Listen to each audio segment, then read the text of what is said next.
ఆర్థిక, ఆరోగ్య, కుటుంబ సమస్యలన్నీ తొలగింపజేసుకోవాలంటే వరలక్ష్మి వ్రతం సందర్భంగా 2 ప్రత్యేకమైన మంత్రాలు జపించుకోవాలి. మొదటి మంత్రం ఓం క్షీరాబ్ధి తనయాయై నమః. ఈ మంత్రాన్ని 11 సార్లు చదువుకోవాలి. రెండో మంత్రం ఓం హరివల్లభాయై నమః. ఈ మంత్రాన్ని కూడా 11 సార్లు జపించుకొని కార్యనిమిత్తమై బయటికి వెళ్ళాలి. ఓం క్షీరాబ్ధి తనయాయై నమః. ఓం హరివల్లభాయై నమః.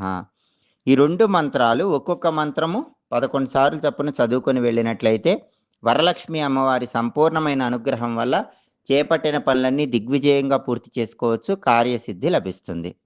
వృత్తి, ఉద్యోగ, వ్యాపార రంగాల్లో కూడా విశేషంగా రాణించవచ్చు. అలాగే శుక్రవారం కాబట్టి ఉదయం 6-7 మధ్యలో, మధ్యాహ్నం 1-2 మధ్యలో, రాత్రి 8-9 మధ్యలో శుక్రహోర ఉంటుంది. శుక్రహోర ఉన్న సమయంలో నూతన వస్తువులు కొనుగోలు చేయటానికి, నూతన వస్త్రాలు ధరించటానికి